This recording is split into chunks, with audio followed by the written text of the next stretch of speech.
உதாரணத்துக்கு நான் அப்படி சம்பாதிச்சேன் இப்படி சம்பாதிச்சேன்னு யாராவது சொல்லுங்க. நான் ஏதோ தப்பான வழியில் ஏதாவது யாராவது ஒருத்தர் வந்து டிரான்ஸ்ஃபர்னு காசு வாங்கியிருக்கேன், இல்லை தனிப்பட்ட முறையில் வந்து தப்பான வழியில் வந்து பாஸ்கர் சம்பாதிச்சிருக்கான், அவங்க அப்பா தந்தையார்ப்பா பண்ணான்னு சொல்லி யாரும் விரல் விட்டு சொல்ல முடியாத அளவுக்கு இன்று வரை கழகத்திற்கு தூய்மையாகவும் வேட்பாளரை கேளுங்க.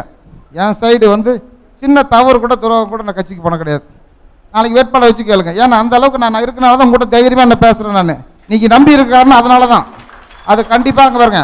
இன்னொரு விஷயம் சொல்கிறேன், தயவுசெய்து எங்கிட்ட வந்து கீழே கொண்ட பார்த்துக்க, எனக்கு கம்ப்ளைண்ட் எனக்கு வராத அளவுக்கு நீங்களே சரி பண்ணிக்கங்கிற நம்பிக்கை இருக்குது. தயவுசெய்து அதை சரி பண்ணுங்க. தயவுசெய்து இன்னும் மாற்றலைனா கூட தயவுசெய்து மாற்றிங்க. தயவுசெய்து தப்பாக நினைச்சிக்க வேணாம். என்ன மாற்றி கொடுங்க. கண்டிப்பாக உங்களில் ஒருவனாக உங்கள் வீட்டு பிள்ளையாக என்றென்றும் கூப்பிட்ட நேரத்துக்கு வருவேன் என் அன்போடு தெரிவித்து கொண்டு, குற்றச்சாட்டை யாரும் சொல்லவும் மாட்டேன், பேசவும் மாட்டேன்.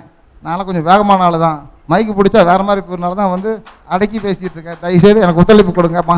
எடப்பாடியார் உறுதியாக 100% 6 மாதத்தில் 1 வருஷத்தில் கண்டிப்பாக அதான் தவறில் சொல்ல சொன்னார். நான் எங்கள் அப்பா மாதிரி அதிக மீட்டிங்லாம் பேச மாட்டேன்.